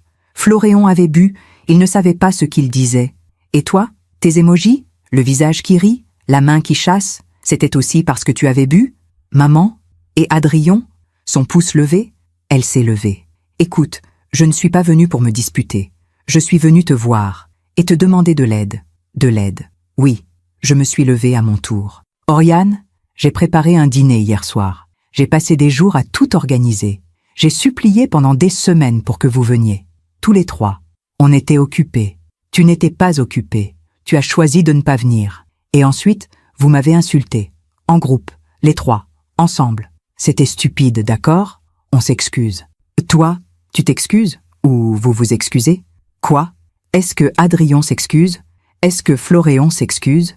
Ou est-ce juste toi, parce que tu as besoin de 60 000 euros? Elle a rougi. Maman, tu es injuste. Moi, je suis injuste? Ma voix est montée. Pour la première fois depuis des années, j'ai haussé le ton. Moi, je suis injuste? Elle a reculé d'un pas. Pendant des années, j'ai tout donné. Tout. J'ai payé vos études, vos mariages, vos voitures, vos appartements, vos caprices. J'ai été là pour chaque difficulté, chaque besoin, chaque urgence. Et qu'est-ce que j'ai reçu en retour? Maman, des silences, des oublis, des excuses, et finalement, des insultes. On ne t'a pas insulté. Vieille merdante, personne ne te supporte. Va manger toute seule. J'ai hurlé ces mots. Oriane a sursauté. Ce n'était pas une insulte, ça. C'était juste quoi? Elle ne répondait plus. Elle regardait le sol. Sors. Quoi? Sors de chez moi. Maman, sors. Elle a attrapé son manteau. Ses mains tremblaient. Tu ne vas quand même pas... Je ne vais pas, quoi? Te donner 60 000 euros? Non. Non, Oriane. Je ne vais pas. Mais, sors, maintenant. Elle est partie en claquant la porte. Je suis restée debout dans le salon, le cœur battant, les mains tremblantes, mais pas de larmes, plus de larmes. À 17h, j'ai reçu un appel d'Adrien. Je n'ai pas décroché. À 18h, Floréon a essayé de m'appeler. Je n'ai pas décroché. À 19h, Oriane m'a envoyé un message. « Maman, on doit parler. Rappelle-moi. » Je n'ai pas répondu. À 20h, un nouveau message dans le groupe « Noël en famille » de Adrien, cette fois. « Maman, c'est quoi ce délire avec Oriane? Elle dit que tu refuses de l'aider. » J'ai regardé ce message longtemps, puis j'ai tapé ma réponse. La première réponse depuis leur insulte d'hier. Hier soir, je vous ai attendu. J'avais préparé un dîner. Vous ne vous êtes pas présenté. Vous m'avez insulté dans ce même groupe. Aujourd'hui, Oriane vient me demander 60 000 euros. Vous me prenez pour qui exactement? J'ai appuyé sur envoyer. Puis j'ai regardé. Lu. Quelqu'un écrivait. Adrien. Maman, on a déconné, ok? Mais c'était juste une blague. Faut pas le prendre comme ça. Une blague. Toujours une blague. Floréon a écrit. Ouais, maman, détends-toi. On s'excuse. Bon, c'est Noël, on passe à autre chose? Passer à autre chose. Comme si l'humiliation pouvait s'effacer avec un « on s'excuse ». Oriane a écrit « Maman, tu exagères. On est venu te voir aujourd'hui et tu m'as viré. Tu es venu me voir. Pas on. Juste toi. Pour de l'argent. » J'ai tapé ma réponse. Vous découvrirez demain ce que signifie vraiment exagérer. Passez une bonne soirée. Envoyé. Silence. Puis de Adrien. C'est quoi ces menaces? Je n'ai pas répondu. J'ai fermé l'application. J'ai éteint mon téléphone. Et je suis allée me coucher. Demain, il saurait. Demain, tout changerait. Il y a des matins où l'on se réveille en sachant que rien ne sera plus jamais pareil. Le 26 décembre 2024 était l'un de ces matins. Je me suis réveillée à 6h30. Avant même d'ouvrir les yeux, J'ai senti quelque chose de différent dans l'air, une tension, une anticipation. Aujourd'hui, à midi exactement, les assurances de leurs 3 voitures seraient suspendues. Aujourd'hui, ils recevraient les courriers recommandés leur retirant l'autorisation d'usage. Aujourd'hui, ils découvriraient ce que signifie vraiment perdre quelque chose. Je me suis levée calmement. J'ai préparé mon café rituel.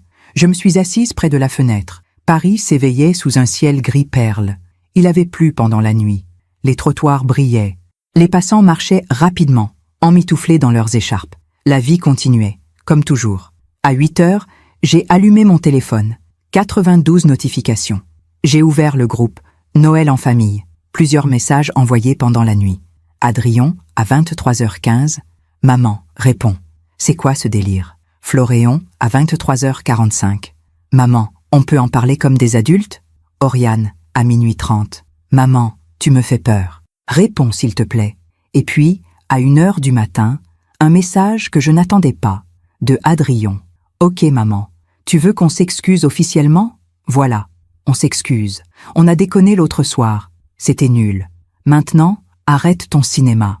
Arrête ton cinéma. » Même dans leurs excuses, ils m'insultaient. Je n'ai pas répondu. À 9h, mon téléphone a sonné. Adrien. Je n'ai pas décroché.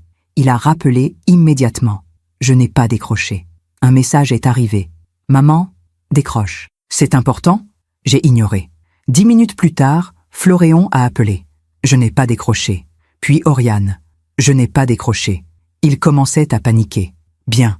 À 10h, j'ai reçu un appel de Maître Ferrand. « Madame Valdargent, bonjour. Je vous appelle pour vous informer que le testament a été authentifié ce matin avec 2 témoins.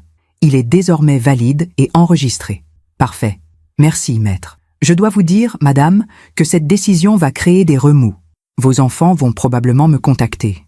Laissez-les faire. Vous êtes prête à assumer les conséquences ? Complètement. Très bien. Je reste à votre disposition. Il a raccroché. J'ai regardé l'horloge. 10h12. Encore 1h48 avant midi. Avant que leur voiture devienne inutilisable, je me suis habillée avec soin. Un tailleur gris anthracite que Maurice m'avait offert il y a 10 ans. Des escarpins noirs. Les perles qu'il m'avait données. Je me suis maquillée légèrement, je me suis coiffée, je me suis regardée dans le miroir. J'avais 60 ans, mais ce matin-là, je me suis vue différemment. Pas comme une vieille femme abandonnée, mais comme une femme qui reprenait le contrôle. À 11h, on a sonné à la porte. J'ai regardé par l'œilleton. Adrien. Il avait l'air agité. Il vérifiait son téléphone. Il tapait du pied. J'ai ouvert. « Maman! Enfin, pourquoi tu ne réponds pas ? Bonjour, Adrien. Bonjour. Écoute, il faut qu'on parle. Entre. » Il est entré. N'a pas enlevé son manteau. Est resté debout dans l'entrée. « Maman, c'est quoi ce bordel ? Oriane dit que tu l'as viré hier, que tu refuses de l'aider. Qu'est-ce qui se passe ? Je t'ai dit que vous le découvririez. Découvrir quoi ? Que je ne suis plus votre banque. » Il a ri. Un rire nerveux. « Notre banque ? Maman, de quoi tu parles ? Adrien, pendant combien de temps encore croyais-tu que j'allais accepter d'être traitée comme ça ? Traitée comme quoi ? Comme une vieille emmerdante que personne ne supporte. » Il a pâli. « Maman, c'était une blague. Combien de fois on doit te le dire ? Ce n'était pas une blague, c'était votre vérité. Vous l'avez écrite, vous en avez ri. Et maintenant, vous assumez. Assumez quoi ? » J'ai souri. Un sourire froid. « Tu verras. » J'ai regardé ma montre. 53 minutes exactement. « Maman, arrête tes énigmes. Qu'est-ce que tu as fait ? Ce que j'aurais dû faire il y a longtemps. C'est-à-dire, j'ai repris ce qui m'appartenait. Qu'est-ce que ça veut dire ? Tu comprendras à midi. » Il m'a regardé, les yeux écarquillés. « Maman, tu me fais peur. » « Bien. » « Quoi bien ? Pendant des années, vous ne vous êtes pas soucié de me faire peur, de me faire souffrir, de me faire pleurer. Aujourd'hui, c'est vous qui avez peur. Et ça me semble juste. Maman, on ne t'a jamais fait pleurer. » Je l'ai regardé droit dans les yeux. « Adrien, j'ai pleuré chaque soir pendant 2 ans, depuis la mort de ton père, seul dans cet appartement, en attendant des appels qui ne venaient jamais, en espérant des visites qui n'arrivaient pas, en mendiant de l'affection à mes propres enfants. On était occupés. Non, vous étiez indifférent. » Il a ouvert la bouche, l'a refermée. « Maman, sors. »« Quoi ? Sors de chez moi. »« Mais, sors !» Il est sorti. La porte s'est refermée. Je suis retournée dans le salon. Mon cœur battait vite, mais ma main ne tremblait pas quand j'ai saisi ma tasse de café. À 11h45, j'ai reçu un appel de Maître Blanchard. « Madame Valdargent, tout est en place. Les 3 assurances ont confirmé la suspension. À midi précis, les contrats seront inactifs. J'ai également reçu confirmation que les 3 courriers recommandés ont été distribués ce matin. Parfait. Madame, je dois vous prévenir, vos enfants vont probablement essayer de contacter les assurances. Ils vont être très contrariés, j'imagine. Vous êtes certaine de vouloir aller jusqu'au bout? Absolument. Très bien. Bonne chance, madame. Elle a raccroché. J'ai regardé l'horloge du salon. 11h56. 4 minutes. Je me suis assise dans le fauteuil de Maurice. J'ai posé mon téléphone sur la table basse devant moi. Et j'ai attendu. Midi. Les cloches de l'église ont sonné. 1, 2, 3, 4, 5, 6, 7, 8, 9, 10, 11, 12. Silence. Puis, à 12h03 exactement, mon téléphone a vibré. Un appel d'Adrion. Je n'ai pas décroché. 12h04. Un appel de Floréon. Je n'ai pas décroché. 12h06. Un message dans le groupe. Adrion. Maman, c'est quoi ce bordel avec ma voiture? L'assurance vient de m'appeler pour me dire que mon contrat est suspendu. 12h07. Floréon. Maman, l'assurance dit que ma voiture n'est plus assurée. C'est une erreur, ou quoi? 12h09. Oriane. Maman répond. Mon assurance est annulée. Qu'est-ce que tu as fait? Je les ai regardés paniquer. Tous les 3, en même temps. Et pour la première fois depuis des années, j'ai souri. Un vrai sourire. 12h12. Adrion. Maman, tu ne peux pas faire ça. J'ai une réunion importante cet après-midi. J'ai besoin de ma voiture. Floréon. Maman, sérieux, c'est quoi ce délire? Appelle l'assurance. Il y a un problème. Oriane. Maman, je dois aller chercher les enfants à 14h. Réponds. Je n'ai pas répondu. 12h20. Le téléphone sonnait sans arrêt. Adrion. Floréon. Oriane. Adrion. Floréon. Oriane. En boucle. Je regardais l'écran s'illuminer encore et encore, et je laissais sonner. 12h30. Un message de Floréon. Ok, j'ai appelé l'assurance. Ils disent que c'est toi qui as demandé la suspension. C'est vrai? Puis Adrion. Maman répond bordel. L'assurance dit que tu as retiré ton autorisation. C'est n'importe quoi. La voiture est à mon nom. Non, Adrion. La voiture est à mon nom. C'est écrit sur la carte grise. Tu l'as juste oublié. Oriane. Maman, je viens de recevoir un courrier recommandé. Il dit que tu retires ton autorisation d'usage pour la BMW. C'est une blague? Non, Oriane. Ce n'est pas une blague. Contrairement à ce que vous m'avez écrit l'autre soir. 12h45. Mon téléphone n'arrêtait plus de sonner. J'ai fini par le mettre en mode silencieux. Mais je regardais les notifications s'accumuler.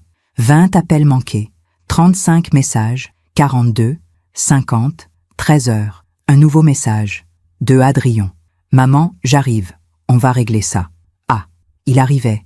Parfait. 13h20, on a sonné. Puis tambouriné. Maman, ouvre. C'était Adrion.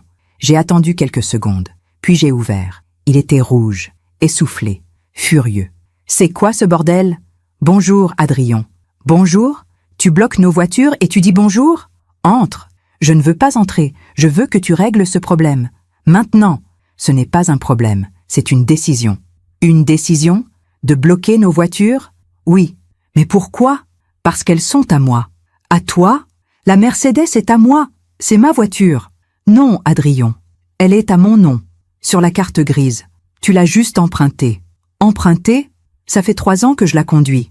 Exactement. 3 ans pendant lesquels tu as profité d'un véhicule qui ne t'appartenait pas. 3 ans pendant lesquels tu ne m'as jamais remercié. 3 ans pendant lesquels tu m'as traité comme une vieille emmerdante. Il s'est figé. C'est pour ça? Pour cette histoire de message? Cette histoire? Cette histoire? Ma voix est montée. Adrion, vous m'avez humilié. Le soir de Noël. Alors que j'avais préparé un dîner pour vous. Alors que je vous attendais. Vous m'avez insulté. Ensemble, les 3. Et tu appelles ça une histoire? Mais on s'est excusé? Non. Vous avez dit on s'excuse, comme on dit passe-moi le sel, sans sincérité, sans regret. Juste pour que je continue à être à votre disposition. Maman, arrête ton délire. Mon délire? Oui, tu bloques nos voitures pour une blague de merde. Ce n'était pas une blague, c'était votre vérité. N'importe quoi. Adrion, Quand as-tu appelé ta mère pour la dernière fois? Juste pour prendre des nouvelles? Sans rien demander? Silence. Je sais pas. Moi je sais. Jamais. Depuis la mort de ton père, tu ne m'as jamais appelé juste pour savoir comment j'allais. J'étais occupée. Occupée. Toujours occupée. Mais jamais trop occupée pour me demander de l'argent. Jamais trop occupée pour me demander de signer des papiers. Jamais trop occupée pour prendre ce que je pouvais donner. Maman, je t'ai donné une voiture à 72 000 €. Une voiture que j'ai payée cash. Une voiture que tu conduis depuis 3 ans sans jamais dire merci. J'ai dit merci. Quand? Il ne répondait pas. Quand, Adrien? Le jour où tu me l'as donnée. Il y a 3 ans. Oui. Et depuis? Silence. Et ton fils? Théo? Combien de fois m'as-tu laissé le voir? Clémence préfère qu'on limite les visites. Clémence. Bien sûr, c'est toujours la faute de quelqu'un d'autre. Ce n'est pas comme ça. Si, Adrien, c'est exactement comme ça. Vous êtes devenus des adultes égoïstes, cruels, ingrats, et moi, j'ai été aveugle trop longtemps. Maman, rends-moi ma voiture. Non.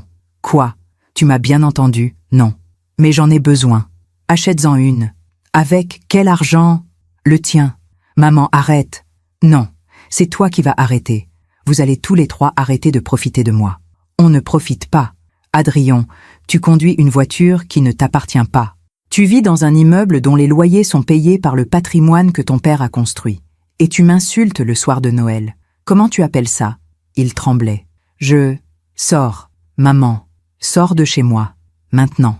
Tu ne peux pas faire ça. Si. Je vais appeler un avocat. Fais-le. On va contester. Bonne chance. Les voitures sont à mon nom. Légalement. Tu n'as aucun droit. Il m'a regardé avec une expression que je ne lui connaissais pas. De la haine. Tu es folle. Non. Je suis lucide. Tu vas le regretter. Non, Adrien. C'est toi qui vas le regretter.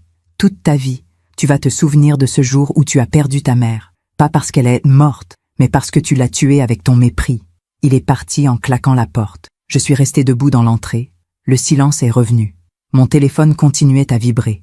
Messages, appels, encore et encore. Mais je ne répondais pas. Je suis retournée dans le salon. Je me suis assise et j'ai pleuré. Pas de tristesse, de soulagement. Parce que j'avais enfin dit non. Après 60 ans d'existence, j'avais enfin dit non. Après la tempête vient toujours un silence étrange. Un silence où l'on compte les dégâts, où l'on mesure ce qui a été détruit et ce qui, enfin, peut renaître. Après le départ d'Adrien, je suis restée assise pendant 1 heure entière sans bouger. Les larmes avaient séché sur mes joues. Mon téléphone continuait à vibrer, mais j'avais cessé de le regarder. Dehors, Paris vivait sa vie normale. Les voitures passaient, les gens marchaient, le monde tournait. Et moi, pour la première fois depuis des années, je respirais. Vraiment. À 15 heures, on a sonné à nouveau. Cette fois, c'était différent. Pas des coups violents, juste la sonnette, puis du silence. J'ai regardé par l'œilleton. Floréon et Oriane, ensemble. Ils se tenaient côte à côte dans le couloir. Floréon avait les mains dans les poches. Oriane tenait son sac contre elle comme un bouclier. J'ai hésité. Puis j'ai ouvert. Maman. C'était Floréon qui avait parlé. Sa voix était calme. Trop calme. Floréon. Oriane. On peut entrer? Pourquoi? Pour parler. Parler de quoi? Maman. Oriane a fait un pas en avant. S'il te plaît. On veut juste comprendre. J'ai ouvert la porte plus largement. Ils sont entrés. Ont enlevé leurs manteaux. Se sont assis sur le canapé. Moi, je suis restée debout. Alors, ai-je dit. Floréon a pris la parole. Maman, Adrien nous a raconté ce qui s'est passé. Ah oui? Et qu'est-ce qu'il vous a raconté exactement? Que tu as bloqué nos voitures. C'est exact. Mais pourquoi? Je les ai regardés tous les deux. Floréon, 34 ans. Mon fils créatif. Celui qui dessinait partout quand il était enfant. Celui qui riait tout le temps. Oriane, 33 ans. Ma fille. Mon trésor. Celle que j'avais bercée en lui chantant des chansons. Et je me suis demandé, comment en étions-nous arrivés là? Vous savez pourquoi? Non. Oriane a secoué la tête. Franchement, on ne comprend pas. C'est à cause du message de l'autre soir? Du message, des années d'absence, de tous les moments où vous m'avez traité comme si je n'existais pas. Maman, on ne t'a jamais traité comme ça. Vraiment? Je me suis assise en face d'eux. Floréon, quand as-tu appelé ta mère la dernière fois? Il a haussé les épaules. Je sais pas. Il y a quelques semaines? Pour me demander 2000 €. Le 17 décembre. Il a baissé les yeux. Et avant ça? Silence. Octobre. Pour me demander 40 000 €. Et avant ça? Juillet. Encore de l'argent. Floréon, tu m'appelles uniquement quand tu as besoin de quelque chose. C'est faux. Alors cite-moi une seule fois où tu m'as appelé juste pour prendre de mes nouvelles. Une seule fois depuis la mort de ton père. Il ne répondait pas. Je me suis tournée vers Oriane. Et toi? Maman, j'ai essayé de venir te voir hier, pour me demander 60 000 euros. Pour te voir aussi. Non, Oriane, tu es venue pour l'argent. Et quand je t'ai dit non, tu es partie furieuse. Elle a rougi. Maman, on a tous des vies compliquées. On a des obligations, des enfants, des travaux, des excuses. Ce ne sont pas des excuses. Ma voix est restée calme, presque douce. Oriane, ton père est mort il y a 4 ans, le 10 février 2021. Le premier anniversaire de sa mort, vous n'êtes venus aucun de vous trois. J'étais seule sur sa tombe. On avait prévu de venir, mais vous n'êtes pas venus. Le deuxième anniversaire, pareil. Le troisième anniversaire cette année, j'ai envoyé un message dans le groupe familial. Vous vous souvenez? Ils se sont regardés. Vous avez répondu « On verra ». Personne n'est venu. J'ai passé la journée seule au cimetière, à parler à une dalle de marbre. Maman, mon 60e anniversaire, en octobre dernier. Adrien m'a envoyé un message à minuit moins le quart. Floréon a oublié.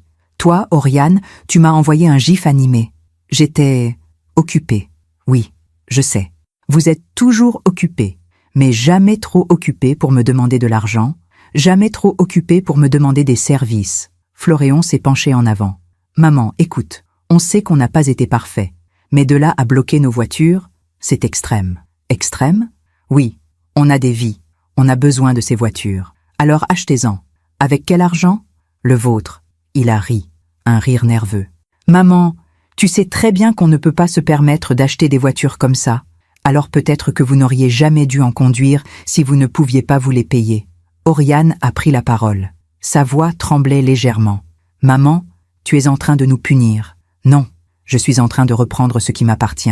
C'est pareil. Non, Oriane. Vous punir, ce serait vous faire du mal. Reprendre mes biens, c'est simplement arrêter de vous gâter. Nous gâter? Floréon s'est levé. Maman, ces voitures, on les conduit depuis des années. Exactement. Des années pendant lesquelles vous n'avez jamais dit merci. Des années pendant lesquelles vous avez considéré ça comme un dû. Mais papa aurait voulu... Quoi? Que je continue à vous donner tout sans rien recevoir en retour? Je me suis levée à mon tour. Vous voulez savoir ce que votre père aurait voulu? Il l'a écrit, dans son testament. Ils se sont figés. Il a écrit « Ne te laisse jamais manquer de respect, Elziane. Si nos enfants oublient qui tu es, rappelle-le leur. Papa a écrit ça? Oui, parce qu'il vous connaissait. Il savait que vous étiez capable de devenir ce que vous êtes devenu. Et qu'est-ce qu'on est devenu? Floréon avait haussé le ton. Des étrangers, des gens qui portent mon nom de famille, mais qui ne me considèrent pas comme leur mère, juste comme une source d'argent.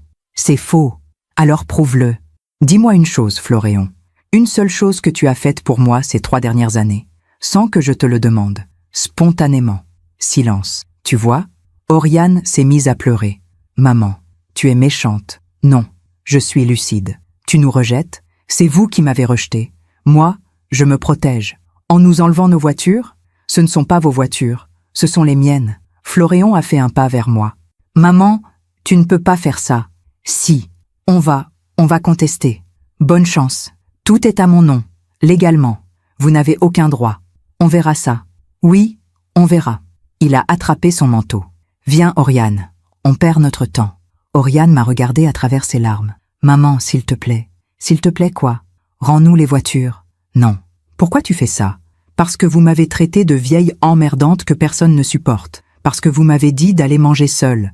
Parce que pendant 4 ans, vous m'avez abandonné. On ne t'a pas abandonné. Si. Ma voix s'est brisée légèrement. Vous m'avez abandonné. Et maintenant, c'est moi qui pars. Tu pars? Oui, de votre vie. Parce que je ne veux plus mendier votre affection. Je ne veux plus pleurer en attendant des appels qui ne viennent pas. Je ne veux plus être invisible. Oriane sanglotait. Maman, sortez. Maman, s'il te plaît, sortez. Ils sont partis. La porte s'est refermée. Et je me suis effondrée sur le canapé. À 17h, j'ai reçu un message dans le groupe « Noël en famille » de Adrien. « Maman, tu as gagné. On a compris. Tu veux qu'on s'excuse? On s'excuse. Vraiment. Maintenant, rends-nous les voitures. » Puis Floréon. « Maman, sérieux, on a besoin de ces voitures. On peut pas vivre sans. Puis Oriane, maman, je t'en supplie. Édouard doit aller au travail demain. On n'a pas les moyens de louer une voiture. Je les ai regardés supplier. Pas pour moi, pour leur voiture. J'ai tapé ma réponse. Vous avez besoin de vos voitures, mais vous n'aviez pas besoin de votre mère. J'ai compris. Envoyé. Adrien. Arrête ton délire. Floréon. Maman, sois raisonnable. Oriane. Tu ne peux pas nous faire ça. J'ai tapé à nouveau. Vous m'avez fait bien pire. Vous m'avez enlevé ma dignité. Moi, je reprends juste mes voitures. On est quitte. Envoyé. Puis j'ai ajouté « Ah, et une dernière chose. J'ai modifié mon testament. Vous hériterez du strict minimum légal. Le reste ira à des associations qui aident les personnes âgées abandonnées par leurs enfants. Des gens comme moi. » Envoyé. Silence. Puis, explosion. Adrien. Quoi? Floréon. Tu as fait quoi? Oriane. Maman, tu ne peux pas faire ça. Adrien. C'est illégal. Floréon. On va contester. Oriane. Papa n'aurait jamais voulu ça. J'ai tapé calmement. Papa a écrit dans son testament que je devais me protéger si vous me manquiez de respect. C'est exactement ce que je fais. Adrien. On va voir un avocat. Faites. Mon avocat s'appelle Maître Jean-Baptiste Ferrand. Voici ses coordonnées. J'ai envoyé le numéro. Floréon. Tu es folle. Oriane. Tu vas le regretter. Adrien. Tu es morte pour nous. J'ai lu ce dernier message. Tu es morte pour nous. Et j'ai répondu. Vous êtes mort pour moi depuis longtemps. Je viens juste de l'accepter. Puis j'ai quitté le groupe. J'ai supprimé le groupe de mes conversations. J'ai bloqué leur numéro. Les trois. À 18h30, mon téléphone a sonné. Numéro inconnu. J'ai décroché. Allô? Madame Valdargent? Ici Maître Grégory Fontaine. Je représente votre fils Adrien. Oui? Mon client m'informe que vous avez suspendu l'assurance de son véhicule et retiré votre autorisation d'usage. Est-ce exact? Oui. Madame, puis-je vous rappeler que ce véhicule est utilisé par mon client depuis 3 ans? Oui, avec mon autorisation. Autorisation que je retire. Mais mon client a besoin de ce véhicule pour son travail. Alors, il peut en acheter un. Madame? Maître, le véhicule est immatriculé à mon nom. Je suis la propriétaire légale. Je peux retirer mon autorisation quand je veux. Si vous voulez contester, contactez mon avocat. Maître Jean-Baptiste Ferrand. J'ai donné le numéro. Bonne soirée, maître. J'ai raccroché. 5 minutes plus tard, un autre appel. Numéro inconnu. Madame Valdargent, Maître Sophie Durand. Je représente votre fils Floréon. Même réponse que pour votre confrère. Contactez Maître Ferrand. J'ai raccroché. 3 minutes plus tard, encore un appel. Madame Valdargent, Maître Ferrand. Contactez-le. J'ai raccroché. Ils avaient tous engagé des avocats, en quelques heures, pour récupérer leur voiture. Mais en 4 ans, aucun d'eux n'avait trouvé le temps de venir déjeuner avec moi. À 20h, j'ai reçu un appel de Maître Ferrand. Madame Valdargent, j'ai reçu 3 appels d'avocats représentant vos enfants. Je m'en doute. Ils menacent de contester vos décisions. Qu'ils le fassent. Madame, légalement, vous êtes dans votre droit. Les véhicules sont à votre nom. Vous pouvez retirer votre autorisation. Le testament est valide. Ils recevront leur réserve héréditaire. Ils n'ont aucun recours. Parfait. Cependant, je dois vous prévenir. Ils vont probablement essayer de vous harceler. Peut-être même de porter plainte pour abandon de famille ou quelque chose dans ce genre. Qu'ils essaient. Vous êtes sûr? Complètement. Très bien. Je gère tout. Merci, maître. J'ai raccroché. Puis j'ai éteint mon téléphone. Complètement. Je suis allée dans la cuisine. J'ai préparé un dîner simple, une omelette, une salade. Je me suis assise à table, seule. Mais cette fois, ce n'était pas de la solitude, c'était de la paix. J'ai mangé lentement, en savourant chaque bouchée, en écoutant le silence, ce silence qui n'était plus lourd, mais léger. Après le dîner, je suis allée dans la chambre. J'ai ouvert l'armoire, j'ai sorti une boîte, la boîte où je gardais les photos de famille. Je me suis assise sur le lit, et j'ai regardé. Adrien bébé, dans mes bras. Souriant, Floréon à 4 ans, couvert de peinture, riant, Oriane à 6 ans, avec ses couettes, m'embrassant la joue, tous les 3 ensemble, devant le sapin de Noël, il y a 20 ans, Maurice et moi, avec eux, une vraie famille. J'ai pleuré, pas de colère, pas de tristesse, mais de deuil, le deuil de ce qu'ils avaient été, le deuil de la famille que nous ne serions plus jamais. Puis j'ai fermé la boîte, je l'ai rangée au fond de l'armoire. Et je me suis couchée. Ce soir-là, j'ai dormi profondément, sans rêve, sans cauchemar. Parce que j'avais fait ce qu'il fallait faire. J'avais dit non. J'avais repris ma vie. Et demain, le monde verrait les conséquences. La justice n'est pas toujours bruyante. Parfois, elle arrive en silence, comme une évidence, comme un équilibre qui se rétablit naturellement. Les jours suivants ont été étrangement calmes. Le 27 décembre, je me suis réveillée avec une sensation nouvelle. Pas du bonheur, pas encore, mais quelque chose qui y ressemblait. De la légèreté. J'ai préparé mon café, j'ai ouvert les volets.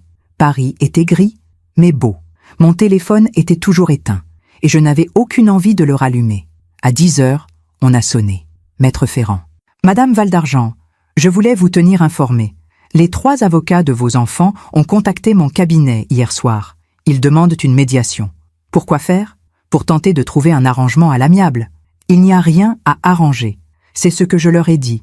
Ils insistent. Ils parlent de détresse financière, de besoins professionnels.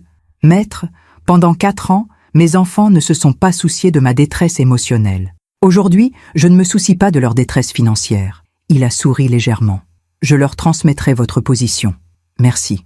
Dans les semaines qui ont suivi, j'ai appris des choses. Par Maître Ferrand, par des connaissances communes, par le hasard. Adrien a dû louer une voiture, puis en acheter une d'occasion. Une petite Renault. Rien à voir avec sa Mercedes. Clémence était furieuse. Apparemment, elle trouvait ça humiliant d'arriver à ces événements mondains dans une voiture ordinaire. Floréon a dû emprunter de l'argent à Mathilde, qui, à son tour, a dû demander à ses parents. Sa belle famille a découvert qu'il n'avait jamais vraiment eu les moyens de son train de vie. Les tensions ont commencé. Oriane a dû prendre les transports en commun pendant 2 semaines. Puis Édouard a acheté une voiture à crédit. Un crédit qu'il peinait à rembourser. Leur projet de maison en Normandie, annulé. Et moi, j'ai commencé à vivre. En janvier 2025, je me suis inscrite à un cours de peinture aquarelle. Quelque chose que j'avais toujours voulu faire mais jamais osé. En février, j'ai voyagé seule à Nice. J'ai passé une semaine dans l'appartement en bord de mer. J'ai marché sur la plage. J'ai lu. J'ai mangé dans de petits restaurants. Seule et heureuse. Un soir, en mars, j'étais au restaurant. Une petite brasserie du quartier. Et j'ai entendu une voix. « Elziane ?» Je me suis retournée. C'était Monsieur Dubois, un ami de Maurice. Je ne l'avais pas vu depuis l'enterrement. « Monsieur Dubois, appelez-moi Henri, voyons. Je peux me joindre à vous ?» Bien sûr. Il s'est assis. Nous avons parlé. De Maurice, de la vie, de tout. À la fin du dîner, il m'a dit « Elziane, Maurice serait fier de vous. Vous croyez? J'en suis certain. » Il disait toujours « Elziane est plus forte qu'elle ne le croit. » J'ai souri. Il avait raison. En avril, j'ai reçu une lettre de Oriane.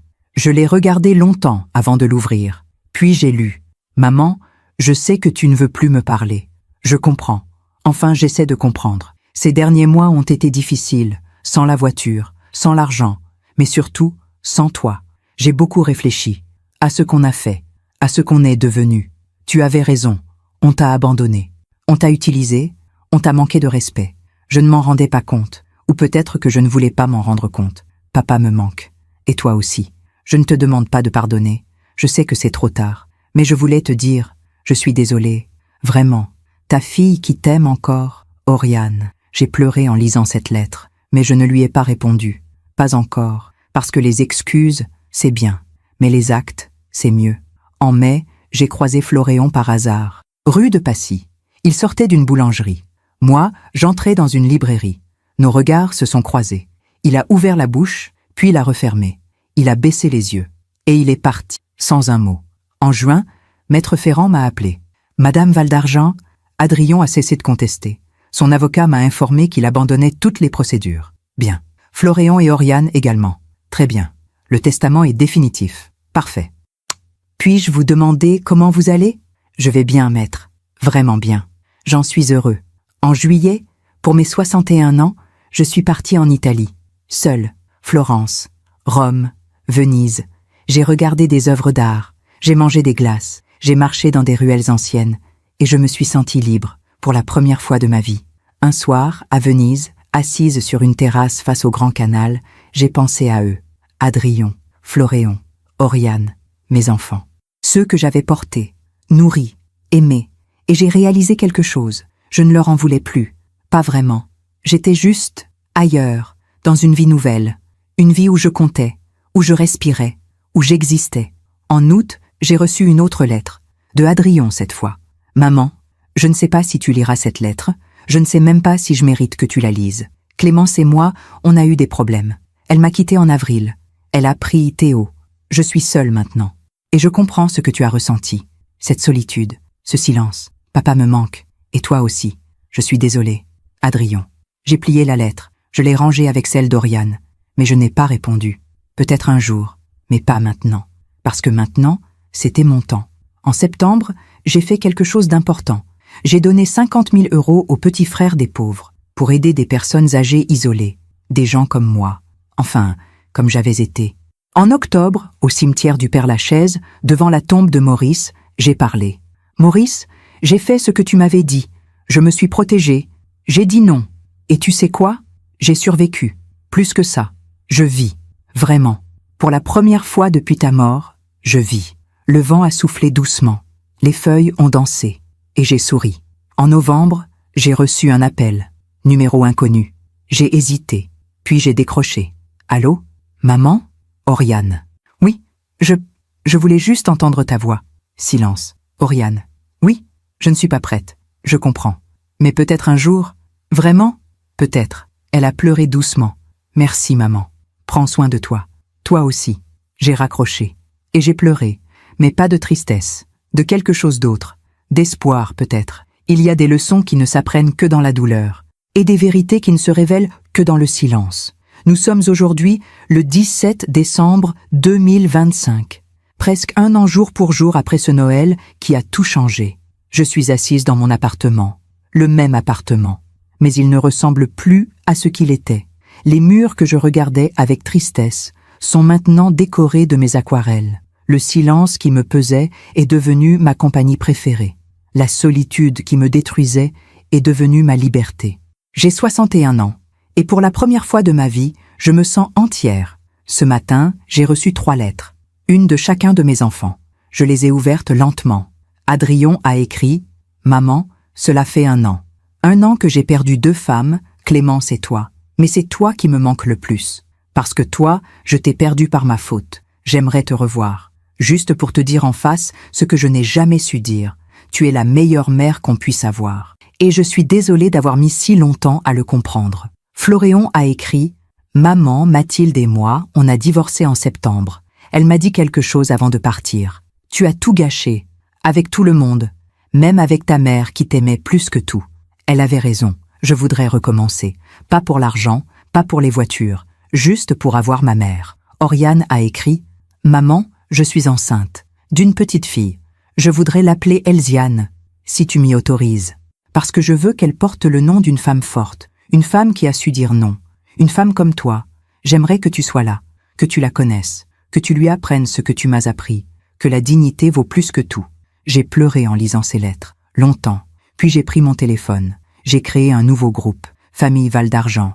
Pas Noël en famille. Ce groupe-là était mort. J'ai ajouté Adrien, Floréon, Oriane. Et j'ai écrit « Mes enfants, il y a 1 an, j'ai dîné seule le soir de Noël.